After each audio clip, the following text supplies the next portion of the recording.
Merci beaucoup.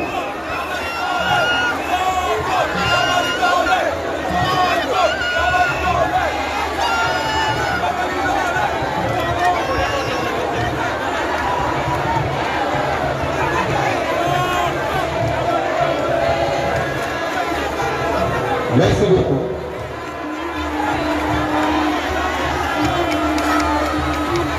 Merci beaucoup.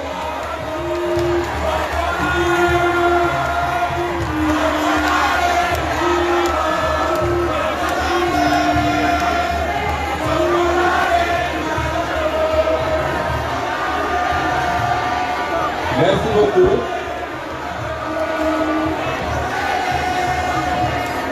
Merci beaucoup.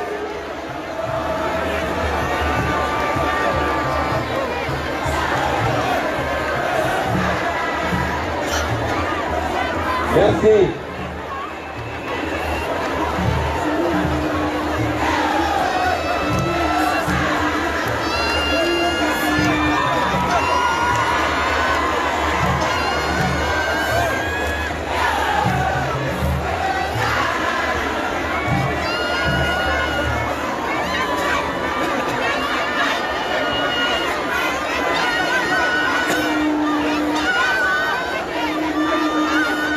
Merci beaucoup.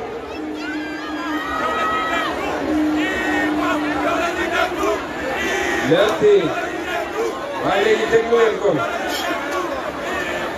léegi kon déglu leen. Merci beaucoup à tout le monde.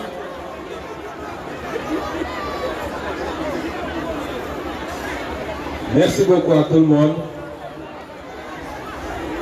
Merci à toute la Casamance.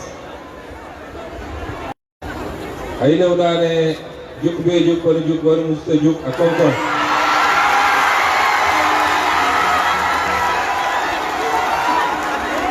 bien fou durant quelques minutes parce que aujourd'hui tout le Sénégal, ceux qui sont au Sénégal comme ceux qui sont à l'extérieur, sachez que tout le Sénégal est ici à la place Bembeya.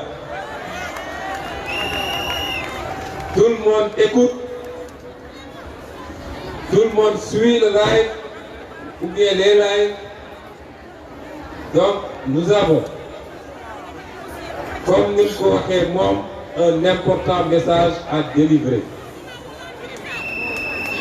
Et c'est pourquoi,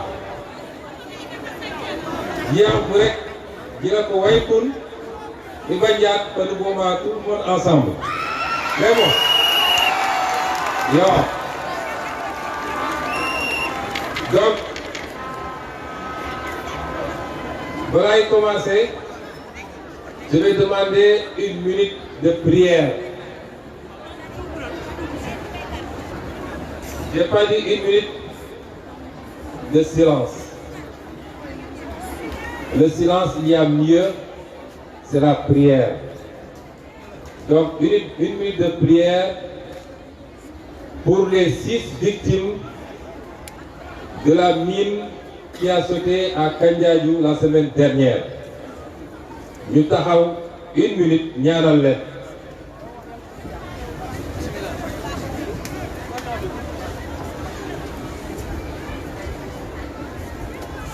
Merci beaucoup. Kon tey dinaa commencer sama waxtaan adresser premier cadeau au président légal mais illégitime de la République du Sénégal. Karisobu yo bëgguma jaar ci juróom. waaye dinaa commencer sama premier cadeau. dañoo bëgg di xew Casamance jeex. bëggatuñu ñu naan ay nit a ngi tëb ci ay mine en Casamance. bëggatuñu ñu naan ay bakkan ngi rot ci Casamance. Plus de 40 ans, ça suffit. Ce que nous voulons, ce que le peuple sénégalais veut, mooy ñu xam fan lañu toll ci jàmm ji fii ci Casamance parce que ñu ngi situation boo xam ne ni paix ni guerre ni paix ni guerre nag baaxul fenn cim réew rawatina réew boo xam ne nee nañ léegi gis nañ fi pétrole gis nañ fi zircon gis nañ fi gaz gis nañ fi or tant que mi ngi am des zones yoo xam ne insécurité am na fa te am na ay nit yu war a yor gànnaay ak lu war a tax ñu yor ko réew moomu nekkul ci stabilité parce que am na ci àdduna bi ñoo xam ne fu ñu ne réew mi am na potentiel ña ngay seet lu ñuy déstabiliser réew moomu. Ce que nous voulons maintenant, c'est la paix définitive dans tout le Sénégal et en Casamance. Et pendant 40 ans, on nous a dit que c'est un dossier d'État. Pendant 40 ans, on a dit secret d'État. Quel waru cee wax? Même l'Assemblée nationale du Sénégal ne sait pas ce qui se passe. Mais France am nañu problème mu rébellion indépendantisme en Corse dañ koy débattre à l'Assemblée nationale française. Espagne am nañu seen problème basque dañ koy débattre à l'Assemblée nationale espagnole. Mais ici personne ne peut vous dire ce qui se passe. Le peuple a besoin de savoir, le peuple a le droit de savoir. Bu dee ñoom mënuñu ko régler ñu bàyyi le peuple jël responsabilité am parce que ñu dajee toog waxtaan jubóo définitivement.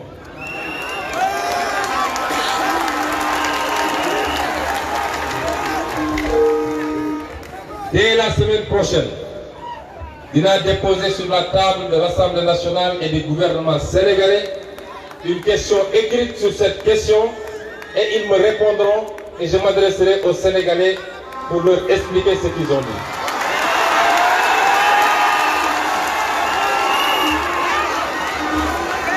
Loolu introduction la woon.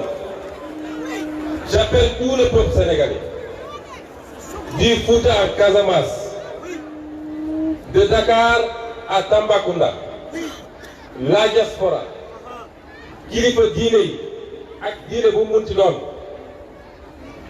Cette affaire doit prendre fin pour le bonheur du Sénégal et des Sénégalais et pour le bonheur des Casamançais qui ont payé un autre tribut. ñëpp dox liñ ci war a dox parce que mbir mi rek dafa am lu ne ci suuf mooy dafa am ñu ciy dund di ci nekk ay milliards et ils veulent pas que ça se termine loolu rek moo fi nekk seen yoon newul ci am na ay bakkan yuy faatu c'est pas le problème c'est des marchands de la mort qui encaissent énormément d'argent bëgguñu jàmm ñëw parce que dootuñu jaay arme parce que dootuñu jël ay valises naan maa ngi joxe ji et c'est ça la vérité. On en a marre, il faut que ça se termine.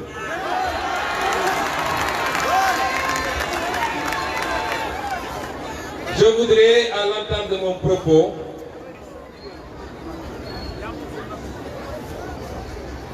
heure bii waroon na ma fekk Dakar parce qu'on a un de nos amis et de nos frères, le docteur Abdourahmane Diouf, où il lance un parti aujourd'hui. Je voudrais lui apporter tout notre soutien, encourager ko et lui souhaiter bonne chance dans cette entreprise qui n'est pas une entreprise facile. Je veux délivrer un message aux militants et aux militantes de PASTEF. Ah, investiture la ñu jóge investiture yi métti woon na torop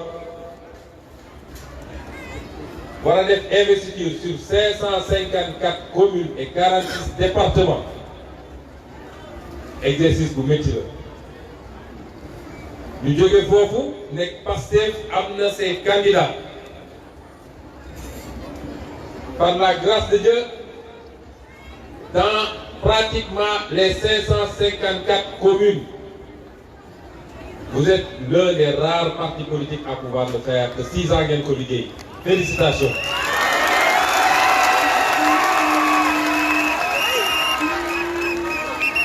ñu war a jóge ci loolu dem taxawaat ak suñuy nawle muy waa Yewwi Askan Wi, commune par commune, département par département, kenn ku nekk ne am naa sama candidat.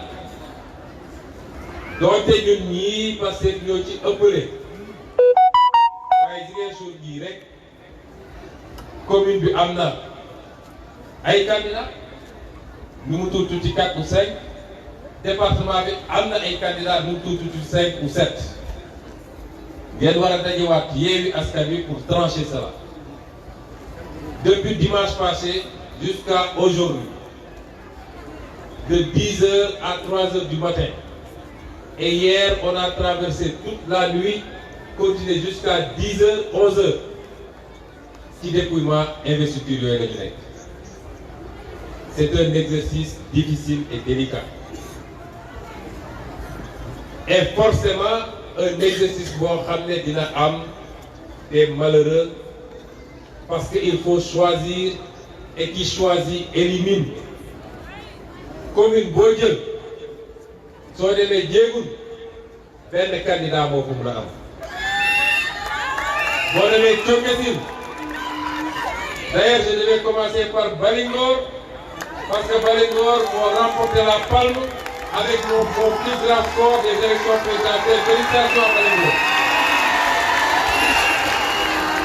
La référence pour tout le monde, c'est de faire comme Balingor ou plus. Commune Bodem, il peut y avoir qu'un seul candidat. À Kanel, il peut y avoir qu'un seul candidat. À Dagana, il peut y avoir qu'un seul candidat. À Dakar, il peut y avoir qu'un seul candidat. Les choix ont été difficiles pour nous. bàyyi nañ leen ngeen dem def seen primaire. D'abord, ñu ne leen ut leen consensus. Consensus yi bëriwul parce que ku ne dafa bëgg te kenn bëggul bàyyi. ñu ne leen def leen primaire. Vous avez fait des primaires contestation. Temps bi dab ñu dossiers yi remonté, on avait 99 contestations sur 552 investitures. Et il fallait les vider. Jël nañ suñu responsabilité, on l'a fait. 98% des contentieux, on ne connaissait même pas ñi këccoo. ma wax leen ni il n'y a pas eu de favoritisme. Parti pris amu ci. ma wax leen ni man dans ce parti awma ci un parent, awma ci un xarit, awma ci un frère. Quand il s'agit de chercher l'intérêt supérieur du parti.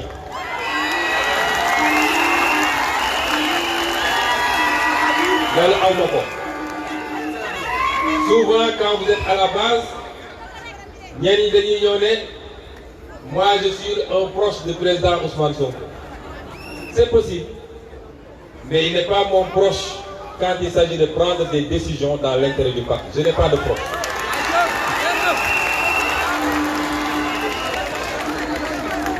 Il y a des gens yoo xam ne ils n'ont pas été retenus. Et pourtant, c'est mes amis intimes. te ñi ñu retenir à leur place, je ne les connais pas. On a regardé les profils, on a fait les enquêtes.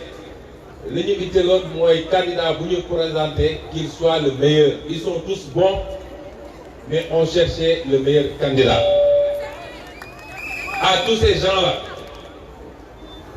je rappelle que nous étions engagés par rapport à un projet, par rapport à des objectifs. Les carrières personnelles, c'est important, mais ça ne peut pas venir avant le projet que nous avons pour le Sénégal. Moi, jëlee li bon li fi nekk. Comme j'appelle tous les militants et toutes les militantes à rester mobilisés. Lii primaire kese la woon. C'est notre première élection locale. Test la woon, test grandeur nature. On va voir si le parti en sort plus grand ou est-ce que ce sera le contraire. Mais je peux vous garantir que le parti restera très grand. Parce qu'au-delà des ambitions personnelles, le parti nie le militant lambda anonyme. C'est ça le parti. Ce n'est pas les individualités. Et tant que ce militant lambda sera là, le parti restera fort. Donc, mobilisation, resserrons les rangs, mais ñëpp jàppante sur tout le territoire national. C'est des élections locales, ça se joue localement, mais même nos parents de la diaspora, kenn ku nekk na jàppale sa commune. On n'attend pas un financement au niveau national. On n'est pas dans une élection présidentielle. On s'organisera. Mais chaque militant et chaque militante de la diaspora ne jàppale waa commune am. C'est ça qu'on attend de tout le monde. Donc, je remercie tous ceux qui sont présents ici. Féliciter la GPS d'abord. Nos alliés de Yewwi Askan Wi. Ñi jóge Sénégal partout pour venir. Les gens sont venus des 4 coins du Sénégal. Loolu nag Casamance moo leen ko jaral. L'avènement de Ousmane Sonko dans la scène politique sénégalaise dafa recréer un lien fort entre tout le Sénégal et la Casamance naturelle. Maïmouna Dièye a raison. Maïmouna Dièye a raison. ñi la bëgg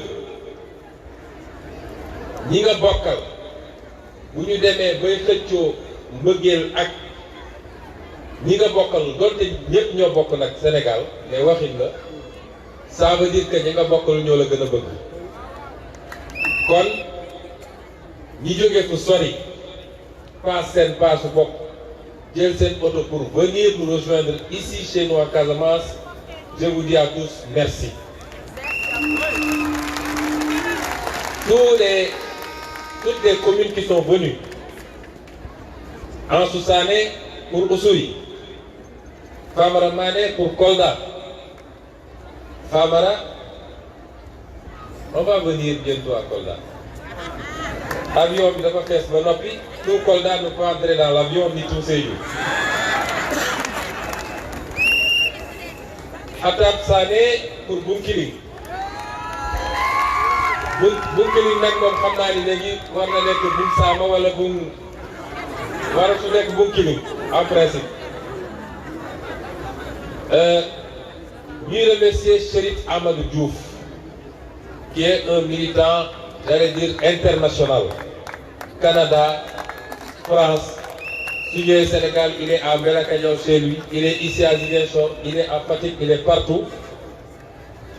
Je veux remercier à travers lui toute la diaspora.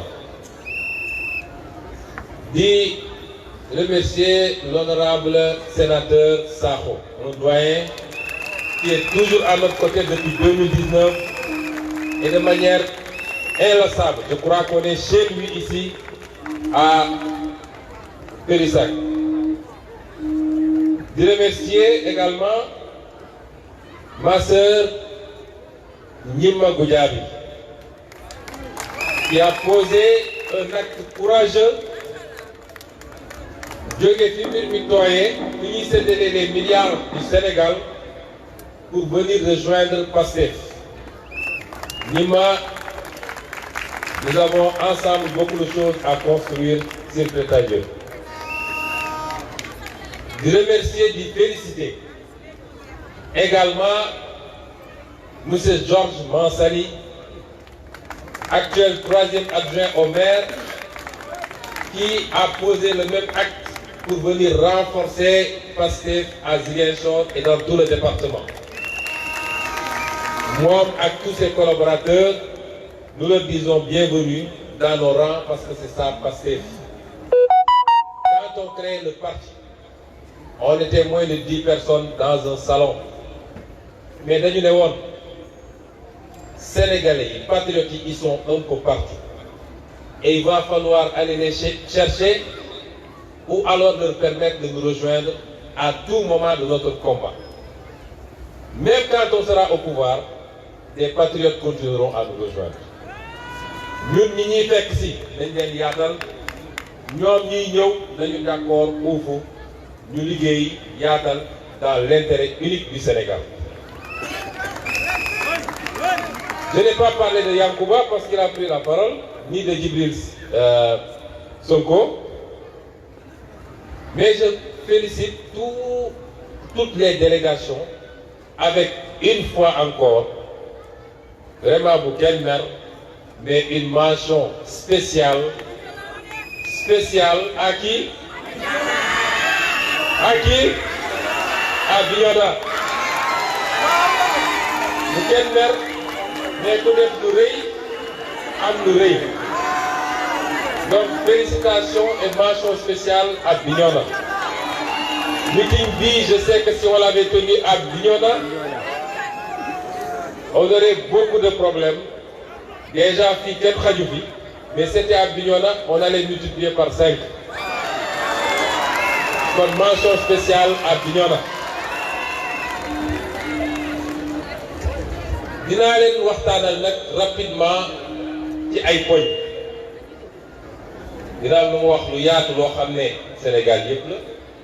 Dina am loo xam ne ça concerne la Casamance. Dina am loo xam ne nag ça concerne dëkk bii ñu ne muy Ziguinchor. Pour la Casamance, nous avons des gens qu'on nous envoie parce qu'ils sont de chez nous. C'est des frères et des sœurs de la Casamance. Mais dama ne on nous les envoie parce que bu ñu demee fële ñu jóg. Quand ils viennent ici, ils nous disent que Macky Sall aime la Casamance. D'accord naa ko. Il aime très bien la Casamance. Comme il aime tout le Sénégal. On nous dit que Macky Sall li mu def Casamance kenn mësu ko def de 1960 à maintenant. Je leur dis loolu c'est pas vrai. Mais ma la yéen de Macky Sall li mu def kenn mësu ko def. Loolu c'est des rêves. Macky Sall d'abord Casamance musul réclamer lu bëri. Casamance lu tuuti on donne un peu et tout le monde est content. su ma bañul woon heurté dama naan nous ne sommes pas très ambitieux. On te dit un pont et on dit il a fait des choses extraordinaires parce qu'il a fait un pont de 20 milliards. En tout cas, on n'a pas encore vu des investissements où on va nous dire c'est 500 milliards ou je ne sais quoi. Et je vais revenir sur ça. Le may wax nii nag c'est valable pour tout le Sénégal. Macky Sall, on nous dit, ses réalisations, il a fait un pont de Marsassoum à 20,6 milliards. Moom la war a ñëw inaugurer si temps yi pré-campagne. On va venir dire qu'on a fait des choses extraordinaires en Casamance parce qu'on a fait un pont de 20 milliards. Un pont boo xam ne délai de livraison yi ñu waxoon yëpp passé na. Il nous avait dit que le pont serait réceptionné en 2020. En 2021, on n'a pas vu le pont. On nous dit Macky Sall moo def le pont sur le fleuve Gambie que nous attendions depuis longtemps. Dernier conseil des ministres bu mu consacré Casamance rek, ils l'ont mis comme l'une des réalisations phares. Aujourd'hui, les gens n'attendent même plus le bac. Macky Sall a réglé le pont de Gambie. Je vais vous dire comment ça s'est passé.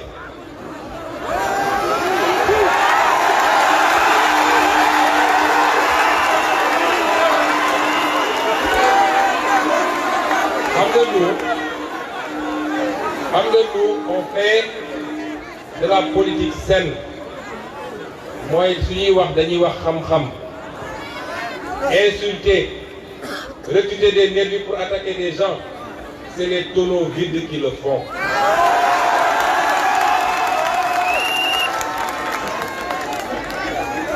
Macky Sall bon Gambie bi ça a coûté 93,68 millions de dollars, c'est-à-dire 46 milliards. Gis nga ci 46 milliards yooyu les 42,2 milliards c'est une subvention que la Banque africaine de développement a donnée à l'État gambien.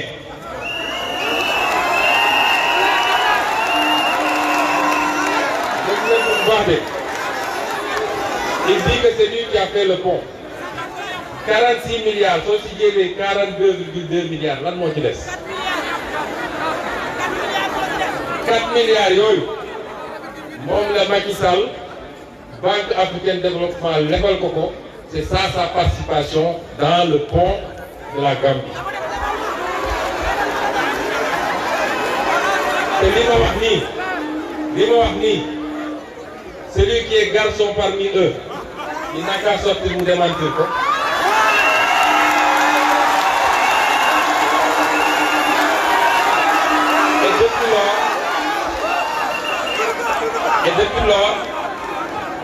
Et depuis lors, on tympanise tous les Sénégalais la grande réalisation de Macky Sall, il a fait le pont de la Gambie. C'est archi faux. Lan la ñu wax di def nañ ko fii beaucoup di budget nee nañu les études sont déjà finalisées et ils sont en train de rechercher le financement maintenant. Depuis combien de siècles on parle de beaucoup de budget? Beaucoup de calomnies. Pourtant le financement est validé depuis longtemps par la Banque africaine de développement. Il a fallu que la population tout le temps ñu génn pour qu'on dise qu'on commence les travaux. Réhabilitation programmée de la route Saint-Nova-Bignona. Le conseil d'administration de la Banque africaine de développement a donné son feu vert depuis 2018. Va dégager première enveloppe. Ba léegi xoos sax defaguñ ko.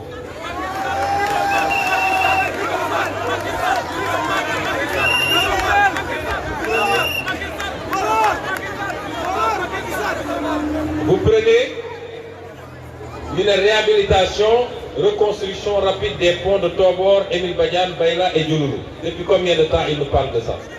Ils vont attendre que les gens tombent du pont, bakkan faatu fa, ñu doog a jóg di daw.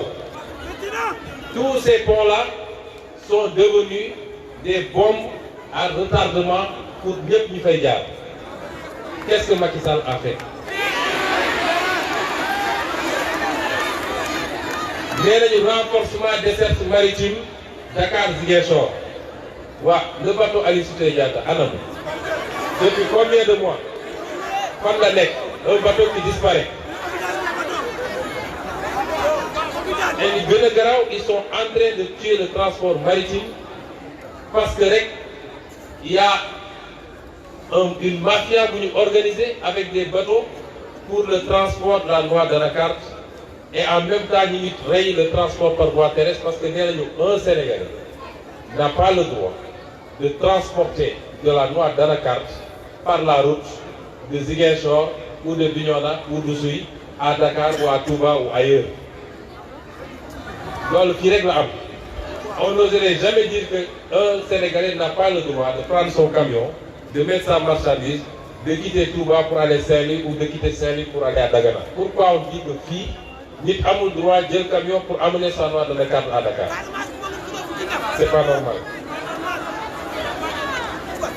On nous a parlé d'Agropole Sud. Un bon projet dans la conception. 80 milliards la ñu soxla pour Agropole Sud. Jusqu'à présent, Agropole Sud amagul.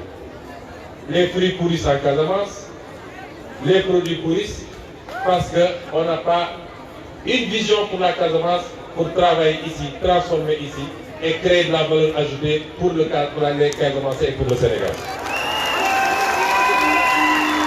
80 milliards pour un projet comme ça, lan la signifier pendant que tu mets des centaines de milliards pour construire des stades et des arènes.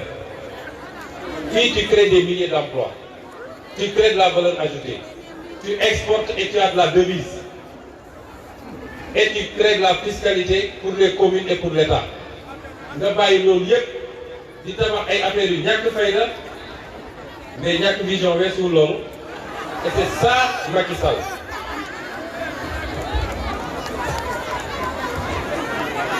Macky Sall le 19 février 2015 fii la ñëw fii Ziguinchor ñu laalal ko tapis rouge mu doon inauguré si bateau yi je crois. Qu'est-ce qu'il avait dit? Nee na il va construire un chemin de fer Dakar-Ziguinchor pour 500 millions de dollars. Est-ce que vous ngeen gis train Ziguinchor?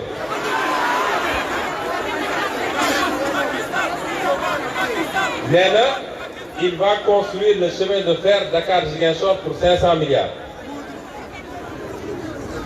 Un bon projet parce que li mu doon drainer de Dakar à Tamba, de Tamba à Ziguinchor, corridor boobu li fa nekk ci économie ak li mu mën a transporter kon on n'aurait même pas besoin de dire nos manques touristes ici, on n'aurait même pas besoin de dire que duñu fu ñuy jaaree noix d'acajou bi.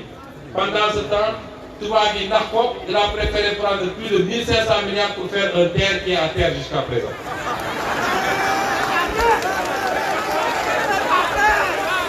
Et rappelez-vous, je me leen leen terre bi ça coûte plus de 500 millions, 600 millions yi ñu waxoon. Ils ont failli faire des crises cardiaques à l'Assemblée. On m'a menacé. Lu ne dégg naa ko. L'histoire m'a donné raison. Avant élection présidentielle bi mu ne day inaugurer terre bi. J'avais dit si son terre là fait aller-retour Dakar Diamniadio, Dakar, je ne m'appelle plus Ousmane Sonko. Le terre n'a jamais fait ça.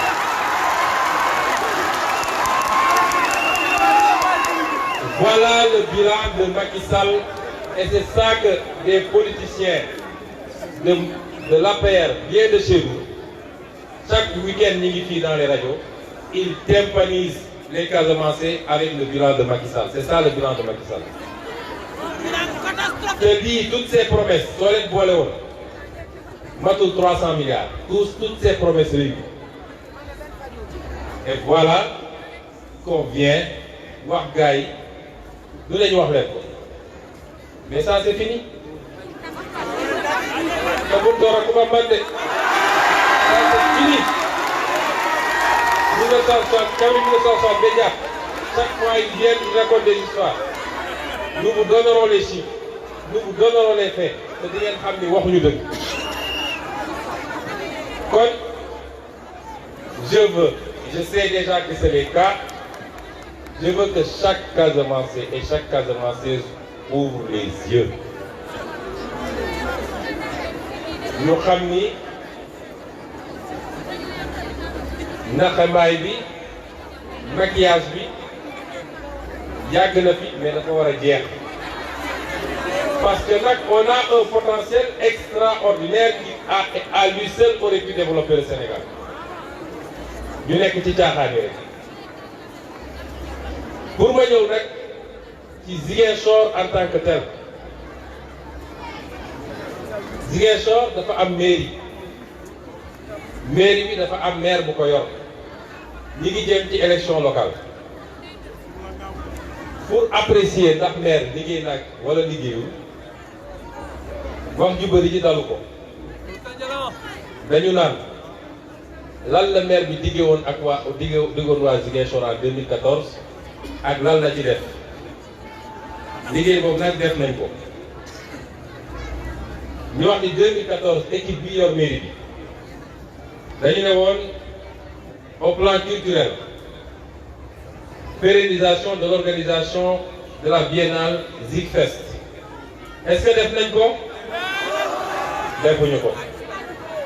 Installation d'un conseil communal des acteurs culturels. Est-ce que def nañ ko? Defuñu ko. construction d'une maison des arts et des cultures urbaines est-ce que def nañ ko defuñu ko construction d'un palais des cultures est-ce que def nañ ko defuñu ko donc culture 0%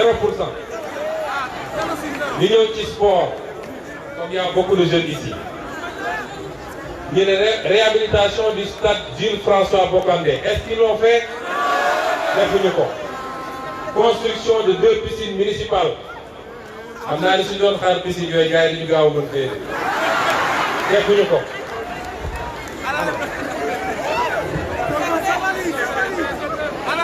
ba bàyyi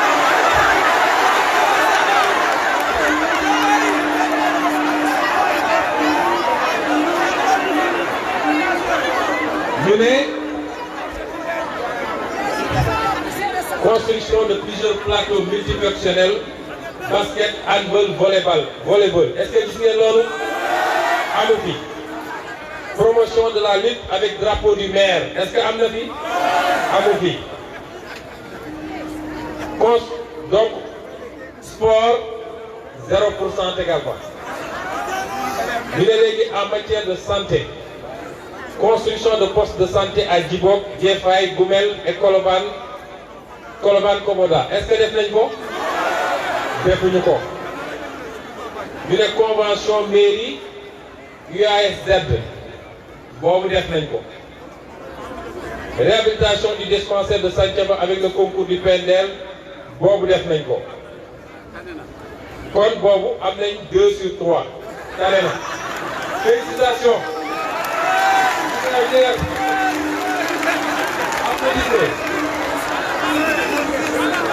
alors espace vert ñu ne réhabilitation des jardins publics et des espaces verts est-ce que gis ngeen ci jardin public defuñu ko donc espace vert 0 parce que benn la woon emploi des jeunes ñu ne mise en place de fermes périurbaines pour les femmes et les jeunes est-ce que gis ngeen fi ferme périurbaine donc foofu 0 éducation construction de centres de développement dans les quartiers démunis en faveur de la petite enfance defuñu ko doter les écoles en fourniture scolaire et informatique defuñu ko attribuer des bourses aux étudiants à vérifier boobu c'est à vérifier organiser des cérémonies de distribution de prix aux meilleurs élèves ils l'ont pas fait organiser des compétitions IASU defuñu ko organiser des compétitions génie en herbe defuñu ko réhabilitation des centres de certaines écoles et construction de salles de classe il n'y a que construction du mur de l'école Francis Carvalho donc le bilan à ce niveau-là est presque existant boo jëlee enseignement technique construction d'un centre de formation des métiers de l'automobile defuñu ko éclairage pour l'éclairage public éclairage dans tous les quartiers beaucoup de lampadaires ont été installés mais beaucoup de ces lampadaires ne sont pas fonctionnels Kandialan, Kenya, Nema 2, Castor tous ces villages sont dans l'obscurité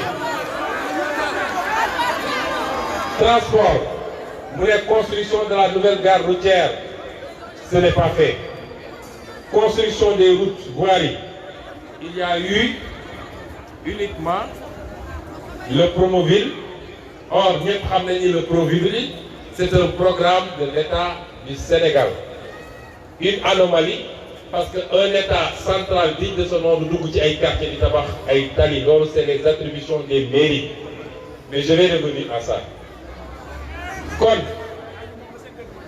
soo bëggee apprécier bilan nit c'est pas la peine d'aller sur les radios di discuter di xuloo un candidat il vient avec un programme et des engagements 7 ans plus tard parce que yokkal nañ leen 2 ans ci mandat bi on sort le programme on sait ce qui a été réalisé ou pas et ce qui a été réalisé à Ziguinchor c'est moins de 3% des engagements qui avaient été pris par l'équipe municipale il faudra faire ça à Bignona il faudra le faire à Oussouye il faudra le faire à Diembéring il faudra le faire à Dakar il faudra le faire à Saint-Louis, il faudra le faire partout.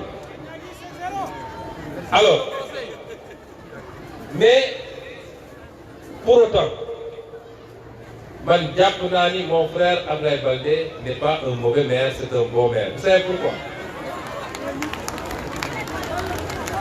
Je ne considère pas qu'il soit un mauvais maire.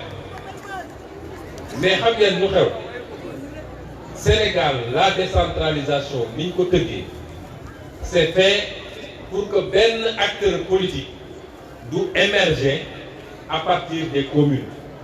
Et c'est pourquoi la ville de Dakar, du coup Khalifa Sall di yor commencé des résultats, ñu ne nañu gaaw dagg bopp bi parce qu'il va commencer à avoir une dimension nationale. Leur conception de l'État, moi l'État ultra centralisé, l'État jacobin, moi kenn warul émerger à partir de la gestion des collectivités locales. Et pour nous faire, il faut qu'ils fassent tout pour que les collectivités locales n'aient pas de moyens de travailler. Une ville comme Ziguinchor, 2 milliards de budget, c'est quoi? 2 milliards, sauf un éclairage public de Moudière. Je ne prends pas la défense de Baldé. Je vais y revenir. Mais je dis que, de manière générale, il y a un problème avec la décentralisation. Et l'acte 3 est une fumisterie. Parce que le seul problème de la décentralisation, moi, il y a des ressources conséquentes, équivalentes avec les compétences qui ont été transférées. Et là, nous avons les collectivités locales. Mon frère Djibril Sonko, un bon inspecteur du Trésor, puisqu'il gère beaucoup de communes, il a raison, il y a les ressources fiscales. Les ressources fiscales, il faut une ville pour un peu d'activité économique, ce qui n'est pas le cas de 90% des collectivités locales au Sénégal, et avoir un accompagnement, puisque les municipalités n'ont pas d'administration fiscale propre. Modeste de fonds de dotation. Sénégal, fonds transférés du l'État des collectivités locales. C'est 6% de la TVA, 6%. Alors que c'est 30% au Maroc. Même Malibu, c'est 20%, 6%. Qu'est-ce qu'on peut faire avec 6%? 552 communes et 46 qui du Récho, ce montant-là. C'est insignifiant. Et c'est pourquoi, le mois de décembre, je publierai un livre sur notre vision de la décentralisation.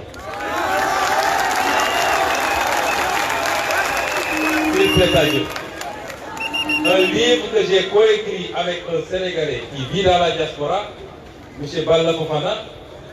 Nous avons dit dernier réglage et dernière correction. Comme on l'a fait du présidentiel. Parce qu'un homme politique, dans une vision, dit qu'on vient de dire mini. Je suis prêt à débattre de ce que j'ai écrit. Mais homme politique, il y a que pour qu'il y ait ce état avec, nous avons déversé et puis recruter des nervis. Ça, c'est terminé. Il faut mettre à la place tout ça. Et donc, mais ce n'est pas pour autant qu'on ne peut rien faire avec les collectivités. Mais pour le faire, il faut faire preuve d'inventivité. Il faut que ça bombe utiliser quoi. C'est là nous voulons faire en Casamance. Nous voulons démontrer au monde entier, nous voulons démontrer au Sénégal qu'on peut faire des choses extraordinaires avec ou sans l'État central. On va l'expérimenter ici. C'est le meilleur résultat.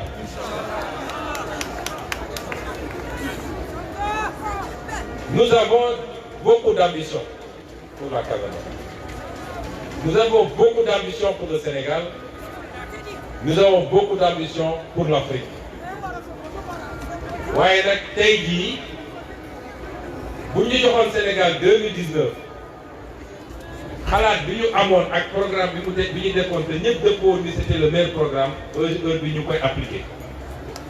On se serait privé de perdre 5 années encore ci ay caaxaan. mais ça n'a pas été le cas ci diggante bi élection locale la ñu jëm donc xalaat yooyu ñu am dañ ko bëgg a expérimenter fii peut-être loolu sax moo gën yàlla doon la ko bëggee woon parce que je sais que ici dinañu am accompagnement bi dinañu am volonté bi citoyen bi ci war a toog dinañu am tout ce qu'il faut pour démontrer ce qu'on veut démontrer à la face du monde.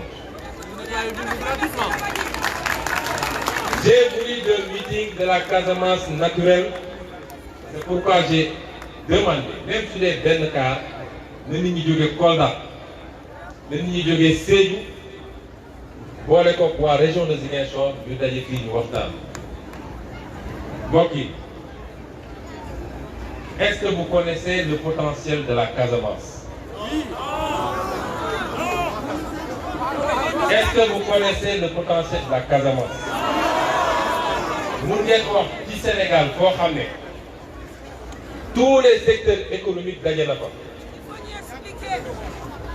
Am nga 80 kilomètres de façade maritime sur les 718 kilomètres de façade maritime du Sénégal. 80 yi donc plus de 10% mi ngi fii Casamance. Ça veut dire que mun nga am économie maritime su ñuy wax économie maritime rek du rek la pêche du napp rek mais li wër économie maritime bi yëpp tourisme bi et on a les plus belles plages du monde. Cap Skirring jëm kaw on sait ce qu'il y a là-bas. Mun nga yàlla may la ay ressources naturelles te ñun ñëpp xam nañ ni pétrole am na fii frontière diggante Casamance ak Guinée-Bissau donc l'économie maritime ëpp na loolu yàlla may nañu ko. ñu ne encore quoi ñu ne on est l'une des rares zones du Sénégal yoo xam ne dese nañu forêt. Est-ce que xam nga li ñuy wax l'économie forestière? Les fruits non ligneux yi jëlee ci àll bi fii la des ba léegi Casamance ku bëgg a màcc tool fii nga koy yow jël see ku bëgg a màcc kaba wala màdd pour ñëpp xam Sénégal fii nga koy jëlee ku bëgg a am kuku bu doy wala sal darkase noix d'arachide sal darkase fii nga koy jëlee banana golo fii nga koy jëlee ak yeneen là je prends les fruits exotiques je ne parle pas de mangue je ne parle pas de je prends des fruits exotiques filière boo mënti jël mi ngi fii loolu yàlla may nañu ñu ne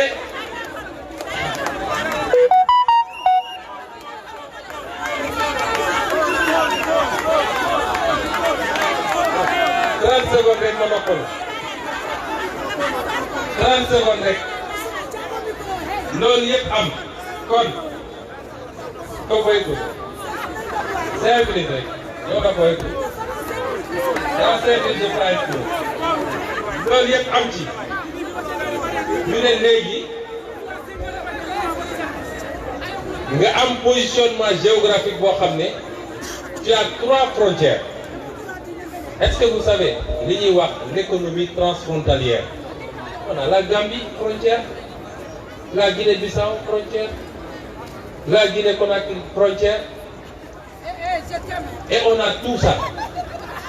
Mais malgré tout, et c'est ça qui est choquant, au moment où on fait le classement chaque année, les régions de la Casamance naturelle, boo ci boolee Tambacounda ak Kédougou ñoom nañu ne ñooy les régions les plus pauvres du Sénégal, c'est-à-dire les plus riches et les plus pauvres.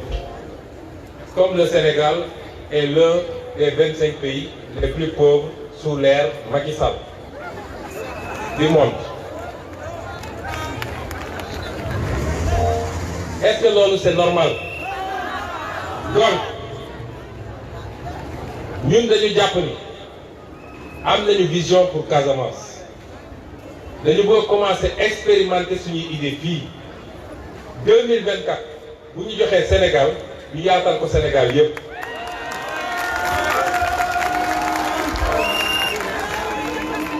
am nañu programme économique pour la Casamance ci agriculture ci élevage ci pêche ci filière yépp mais loolu mënuma ko détailler fii ci meeting bii mais dinaa ñëw ñu dans quelques jours vous aurez le programme que nous avons pour la Casamance.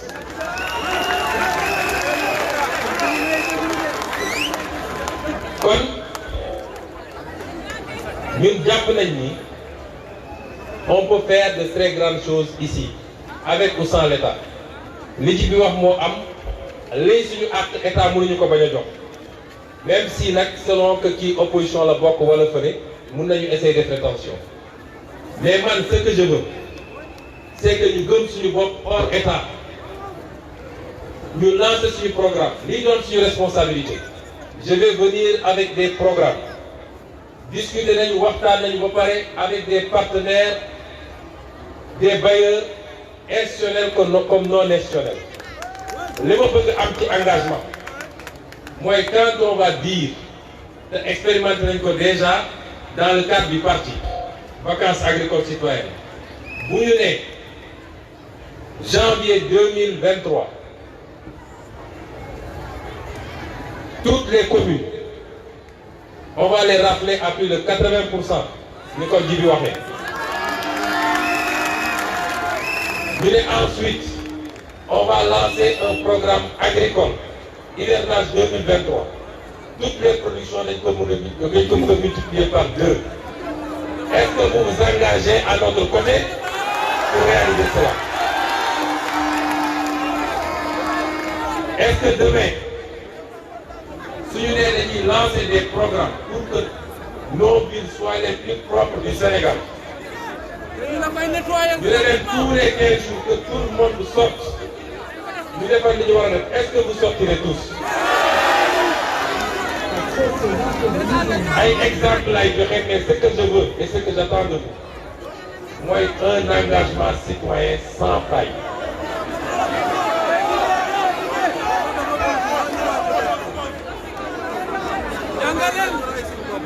li may xaar ci yéen mooy un engagement citoyen sans faille.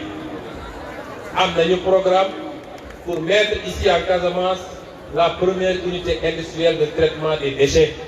Parce que nous avons une mbëbës ici à côté, je crois que ça doit être à Enampor, Bamatoro, nous faisons des sorties malites. Nous avons un programme pour avoir nos propres unités de fabrication de pavés, parce que nous avons un état central, nous avons un pavé. Ça, c'est le travail de la commune et des Casamancés. Nous avons des programmes, ça va créer beaucoup d'emplois. Ça va régler des problèmes écologiques et ça va générer beaucoup d'économies. Et ça va régler des problèmes écologiques. Mais pour nous faire quoi, nous avons besoin de vous.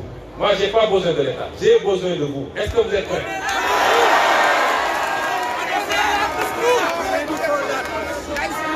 L'autre, moi, c'est une challenge du domaine.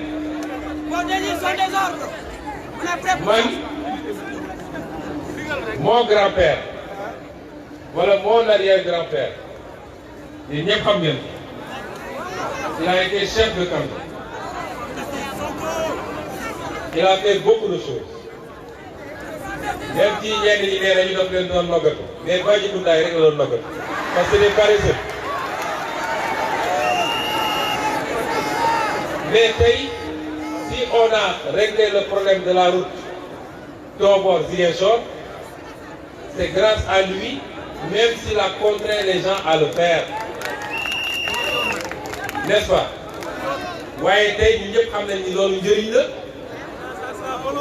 Si l'école est entrée très vite dans le groupe, c'est grâce à lui.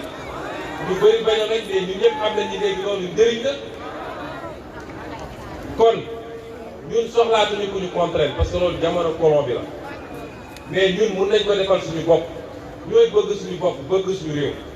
S'il y a des travaux à faire ñun ñëpp ñu jógandoo parce que biñ doon forcer nit ñi ñu yenn de gros cailloux de gros morceau de truc pour de pierre di ko yóbbu pour teg au niveau de la route de Tobor, il n'était pas content.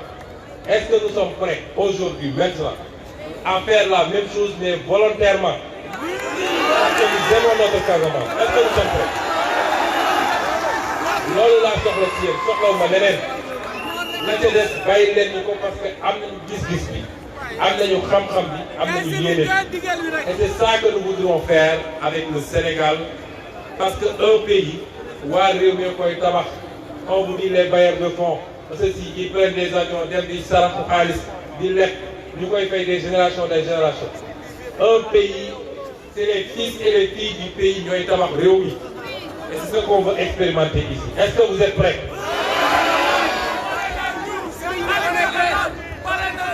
Donc lépp loo xam ne am nañ ko yéene bis bu ñu dénkee réew bëgg nañ ko expérimenter. Même sur le plan mémoriel. Plan mémoriel mooy lan tey sooy doxantu biir Ziguinchor. Quand je te promène dans les rues de Ziguinchor, tu as l'impression peut-être que tu es en France. Surtout que tu es en escale. On te dit quoi? Rue Javelier, rue Lieutenant Triche, rue Le Moine, rue de France, rue Général de Gaulle. Nous, on n'a pas de héros. Voilà.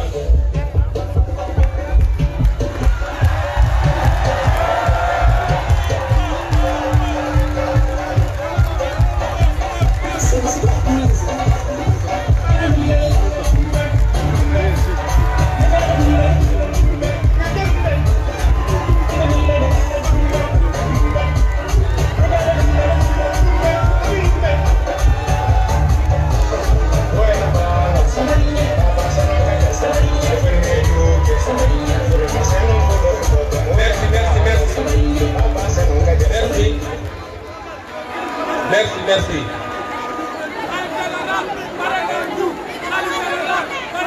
Merci.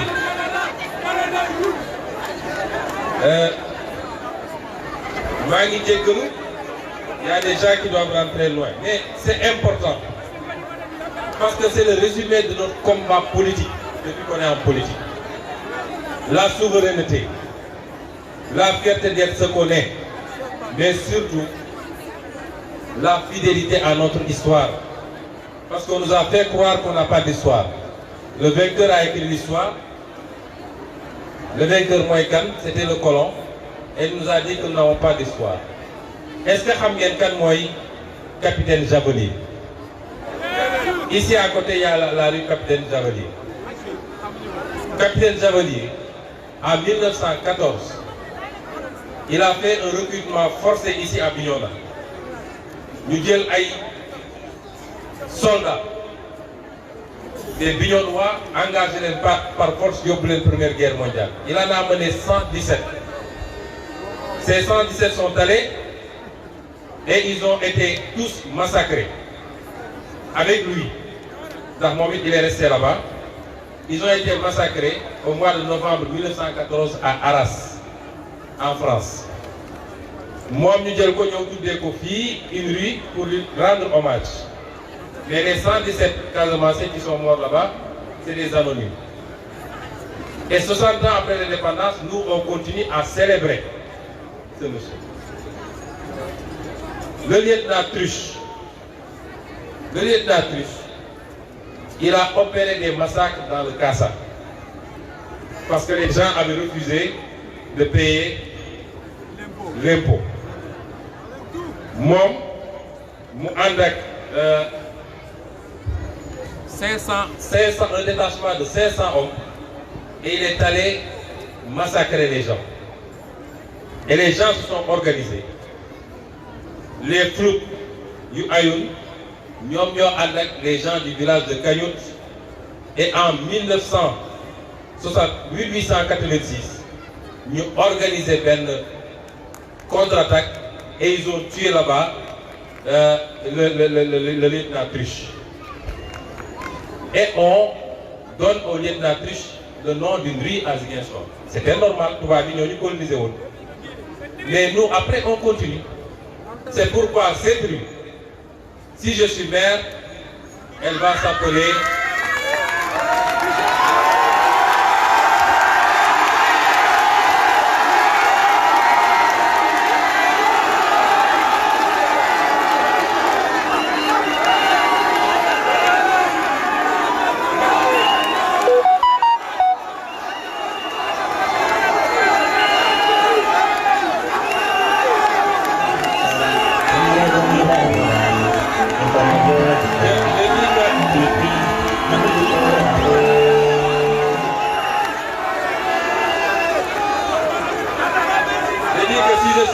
Cette nuit de Séléki 1886 en hommage à nos aïeuls qui avaient résisté et qui avaient fait face à l'oppression, des généraux et des lieutenants. Et ça, l'histoire doit le ramener parce que c'est ça qui fait la fierté de nos enfants.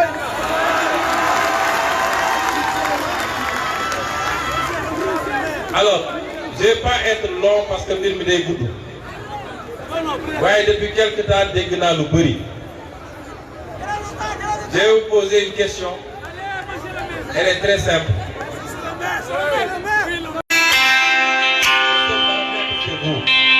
Qu'est-ce que vous voulez?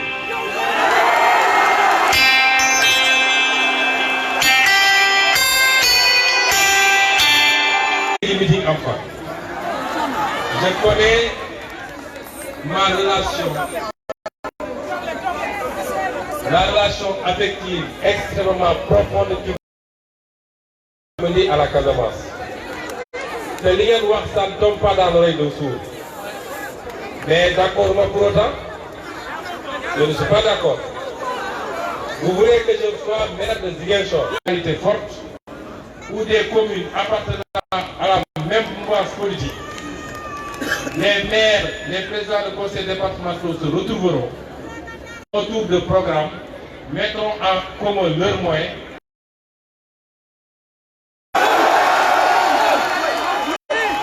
Parce que s'il s'agit de donner la commune de Karchak, Djokto Kessil, Macky Sall, Djeldiégoun, Djokko, Keren, c'est pas la peine. Nous voulons toutes les communes. Quelqu'un a dit qu'il y a 2 régions qui sont ces titres fonciers. Moi, je ne réclame pas de titre foncier. C'est à vous de donner un titre foncier. Il n'y a aucune logique. Aucune logique.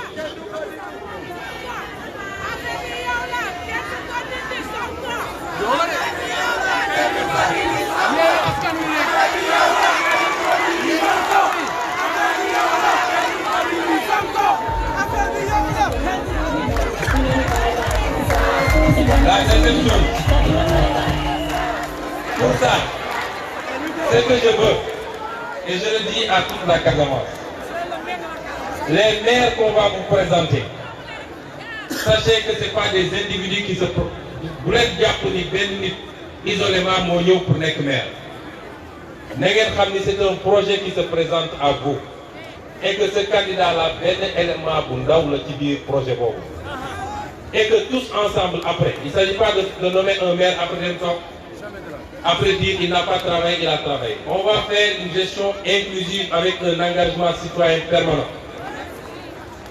Il ne s'agit pas d'élire un président d'un top, mais même comme l'idée. Il faut être là et surveiller ce qui se fait. Et donc, tous les profils qu'on vous propose, votez massivement pour ces profils. Tous les candidats qu'on vous propose, vous savez qui projet le Nubok. Et ce projet-là, il y a Yémi Askanui. Et ce projet-là, il y a Ousmane Sonko. Votez pour ces gens.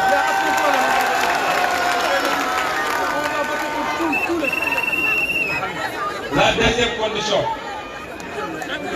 Loli, vous savez très bien que par la grâce de Dieu, ce n'est pas un mérite. Tous les gens, Lolo, vous méritez.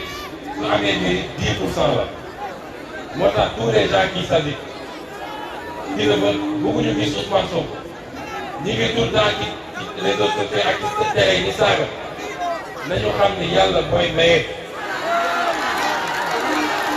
man mi sama mérite yàlla mooy maye nit gën naa sonn pour man puuf ci politique te amul lii bu yàlla décidé ne dina jeex complot du ko jeexal ay pexe du ko jeexal kenn mënu maa corrompre kenn mënu maa transhumé kenn mënu maa menacé yàlla rek moo ko mën a jeexal mais li ma bëgg wax mooy par la grâce de Dieu yàlla def na ma un leader national. et international. yàlla may na ma lool. lu ma mel ci Casamance. du ma ne noonu laa mel feneen ak feneen de waaye soriwul ko. ndax Dakar li ma nekk di ko liggéey mënatuma génn dans la rue dox je n'ose pas. mënatuma dem salle de sport. mënatuma dem fenn je suis obligé de rester chez moi parce que fu ma génn. il y a assouplement loolu yàlla moo ñu ko may ñu ngi sant yàlla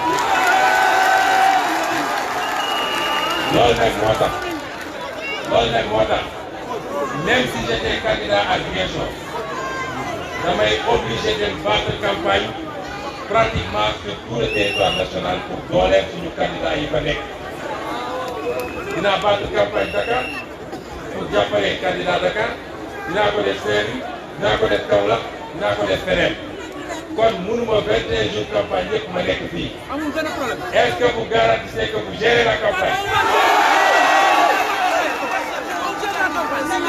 Vous garantissez que vous gérez la campagne?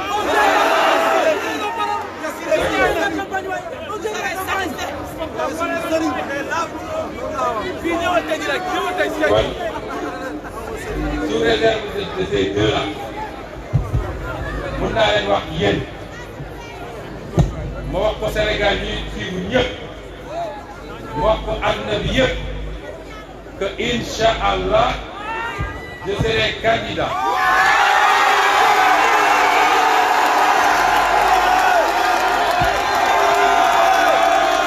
Je serai candidat à la mairie de Ziguinchor.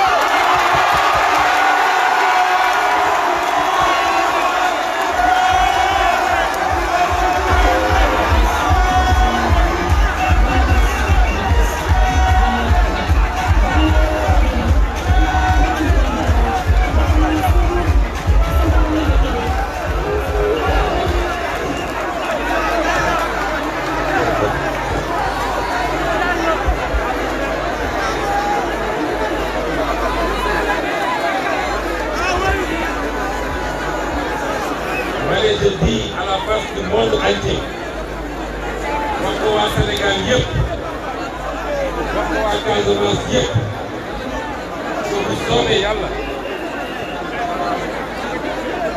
bu soobee yàlla le 23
Allumez vos portables parce que le président a une importante déclaration. Allumez vos portables. Ce qui se passe ici est historique. Allumez vos portables. Envoyez un message très fort. Allumez vos portables. Le président Ousmane Sonko, candidat. Le président Ousmane Sonko nous parle. Merci Khadija. Ce qui se passe ici, c'est qu'on n'a jamais vu une déclaration de candidature à une commune pareille à celle-là. Mais pacte là pour sceller avec la Casamance, je ne dis pas Ziguinchor. Je veux qu'aujourd'hui nous scellions un pacte. Je vous ai soumis à des conditions. Madeleine, je dis à la face du monde, je dis à tout le Sénégal, parce que tout le Sénégal scrute la position de Ousmane Sonko.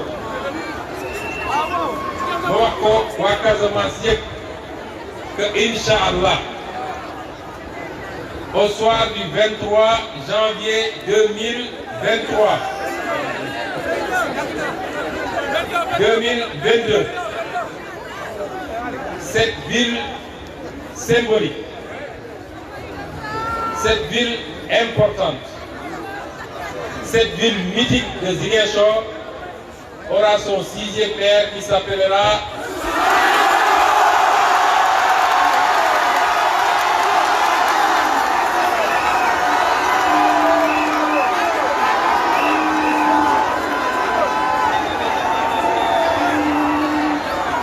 le 23 janvier 2003. Après le premier maire que je ne connais pas, parce qu'il était un tourap. Après le deuxième maire, Carvalho. Après le troisième maire, Mamoudou Ablaïsi. Après le quatrième maire, mon oncle Robert Sagna. Après le 5e maire, mon frère Ablaï Baldé.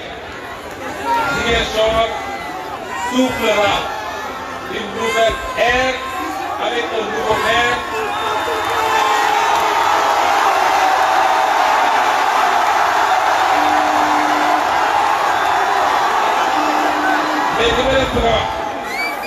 Mais la ville de Ziguinchor n'est qu'un tremplin. Le pacte que je veux avoir avec vous, c'est d'être le maire de la Casamance.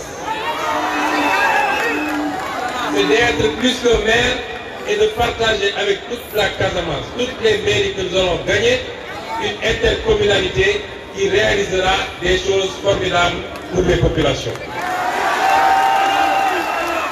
Mon projet est dépassé de monde. Je vais donner quelques points. Je dis quelques mots. Nos adversaires, quand ils viennent nous voir, quand ils vont dans nos villages,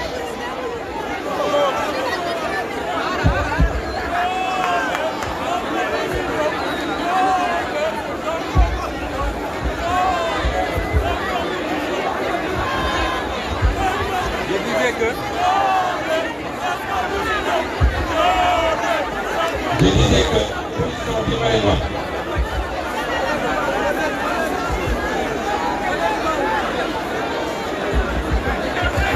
mais c'est notre gars-là qui a saboté la déclaration de candidature.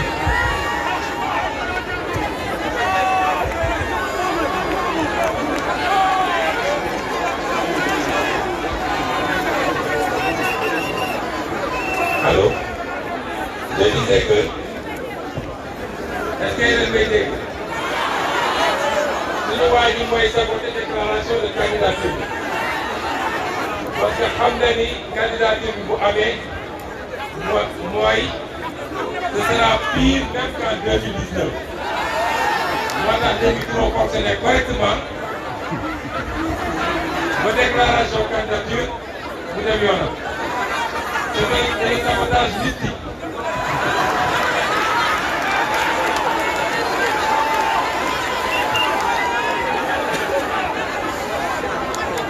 J'aimerais lancer quelques mots à l'endroit de tous les Sénégalais. Être candidat à Ziguinchor, dès que vous dites, je viens m'enfermer dans une région. Je suis votre Ousmane Sonko à tous les Sénégalais. Ce Ousmane Sonko qui, s'il fait d'ailleurs, veut être votre président en 2024 à tous. Donc, c'est pas exclusif. Si jiite réew mi tey ba bi mu nekk président dafa nekkoon maire quelque part kon ñun ay militants lañu servir lañu bëgg servir bu njëkk a taxaw ñu mën faa servir jëriñ le peuple muy parti du peuple dañuy dem servir tey on a la possibilité de servir ici on servira ici avec tous les Sénégalais. Le Ziguinchor dont je serai le maire sera le Ziguinchor de tous les Sénégalais qui viendront de partout pour investir ici parce qu'il y a un potentiel économique pour le faire. Les mairies que nous gérerons seront les mairies de tous les Sénégalais. Amul xaj ak seen. Ñaareel bi mooy les gens qui disent que Sonko dépassé de mairie dafa war a préparer 2024. Tu sais, dans la vie meew baaxul tolloogu ma fu may dépasser dara tant que je peux servir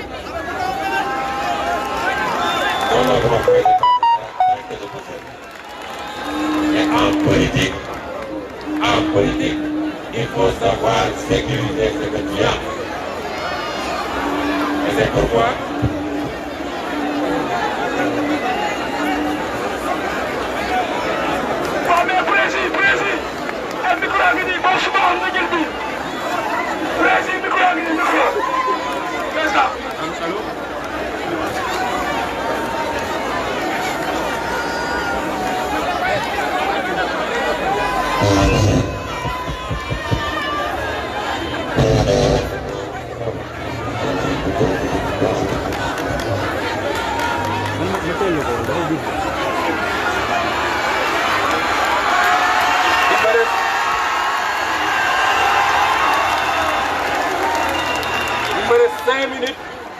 cinq minutes bëriwul nañ ko muñ bëri naa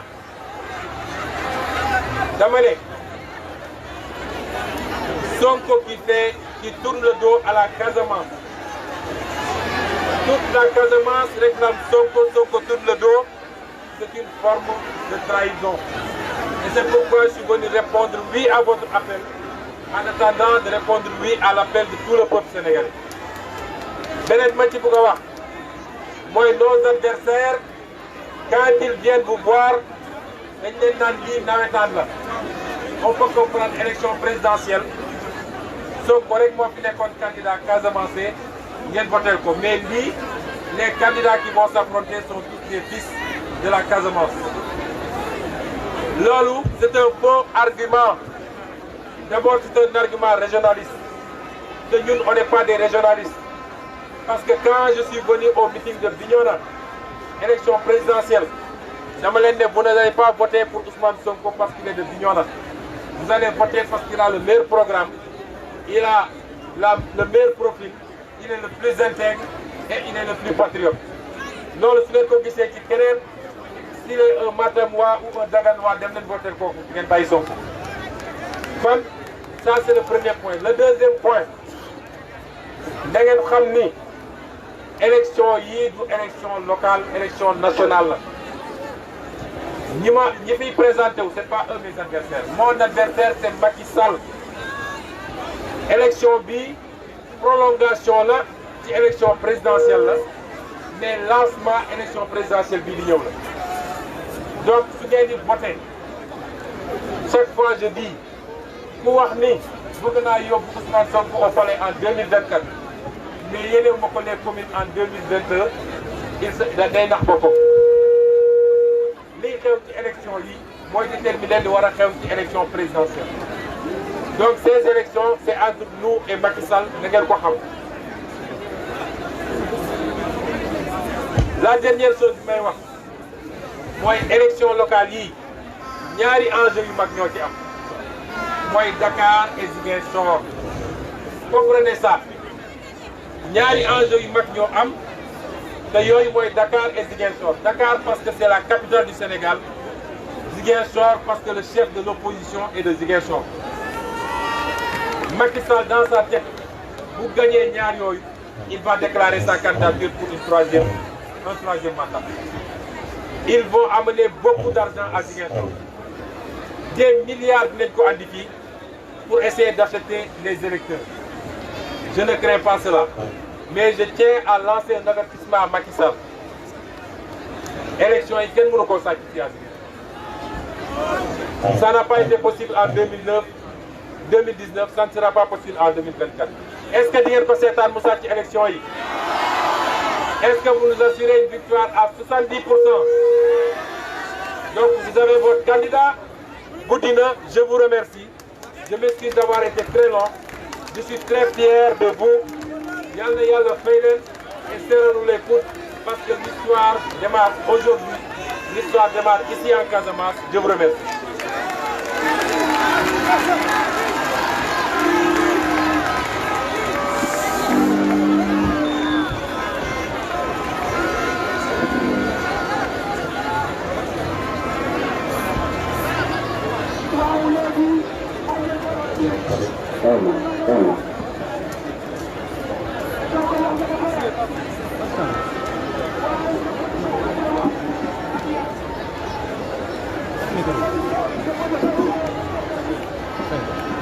Je pense que l'unité européenne est historique.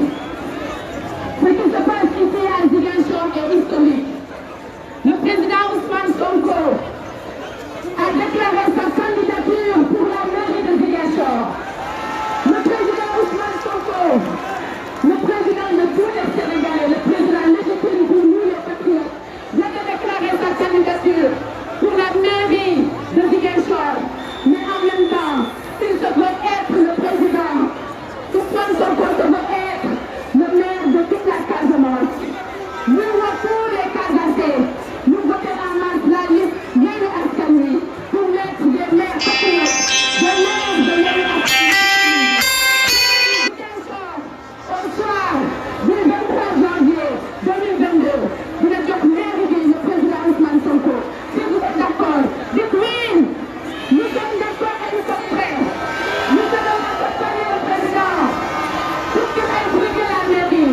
Mais nous allons aussi accompagner tous les patriotes qui nous ont nous menons la banque, nous communes. Et ensemble, nous allons écrire une nouvelle histoire pour la Berthe Casamance. On vous remercie. L'unité européenne est historique et l'histoire retiendra que vous étiez présent et que vous avez marqué la grandeur de ce jour. Nous les remercier. Je remercie tous ceux qui ont fait le déplacement. Je remercie tous ceux qui ont occupé toutes les régions de la Casamance pour venir communier avec notre leader, le président Ousmane Sonko. Voilà, je donne la parole à Jimmy pour... Merci. Merci Khadija, merci pour toute la délégation ici présente. Nous venons de la communauté la communauté avenue, nous venons de toutes les civilisations de la délégation mobilisée. Nous avons fait le meeting. Nous avons le président, Inch'Allah, au soir du 23 janvier, notre gouverneur, je ne dis pas que je ne dis pas que je soxla, nous avons eu le président Ousmane Sonko, nous avons tous les gens qui gagnent, c'est ce que nous avons fait. Nous avons dit que nous avons toute la délégation, nous avons surtout la GPS de Ziguinchor, si organisation professionnelle neuf, Mambay, nous avons dit que nous avons donc, président, nous sommes super bien dans notre cadeau. Donc, je dis, je vais passer au président, nous avons tout dit, je vais passer au cadeau. Alors, nous allons faire le cadeau, nous allons faire le cadeau. Je vais passer au président, nous allons tout dire, nous allons faire le cadeau. Cadeau, vous m'y alors, cadeau, je vais passer au président, nous allons faire le président, cadeau. La mairie dans la poche.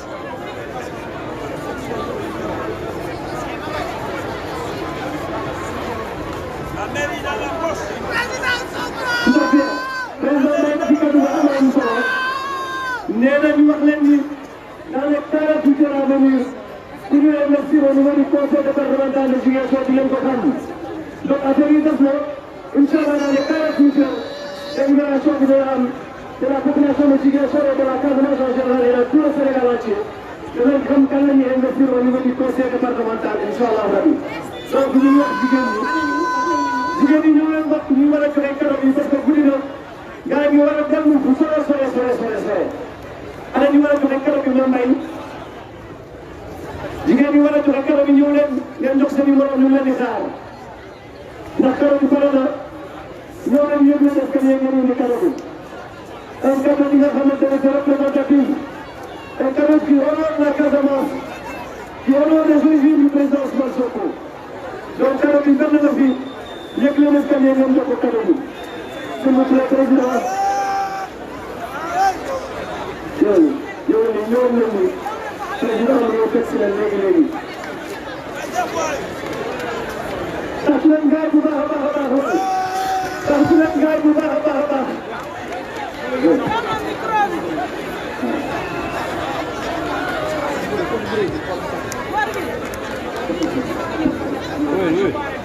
oui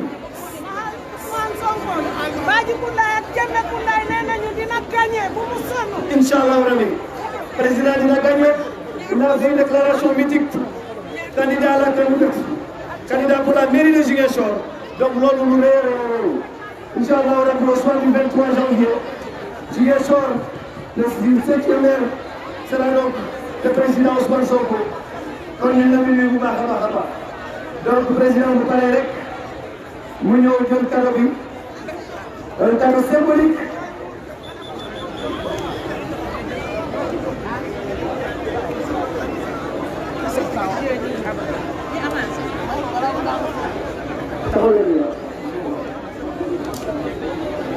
Yo Fall.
Fall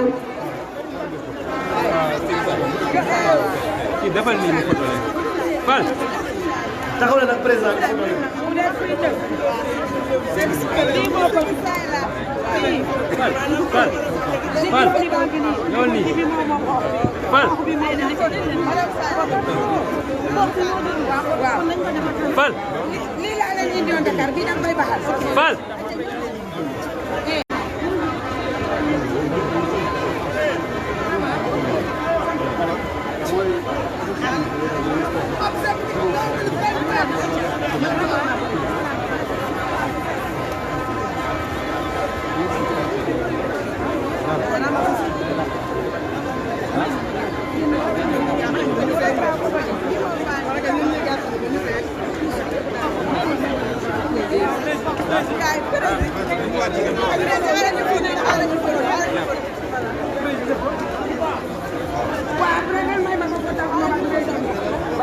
Rama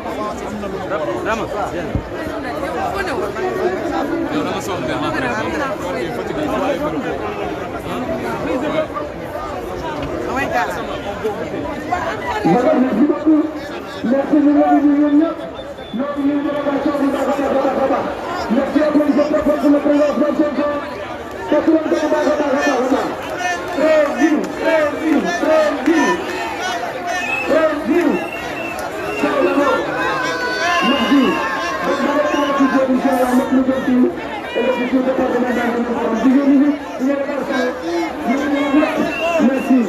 À la prochaine soirée. Voilà. Donc, ñu ngi nuyu bu Dakar Dioum ànd ak Khadija ñu ngi leen di nuyu merci beaucoup.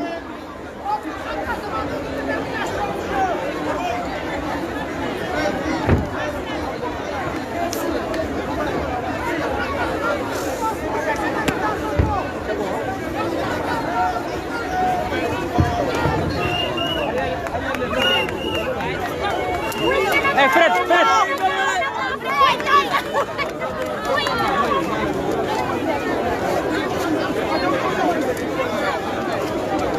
Sadi.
C'est bon, jël na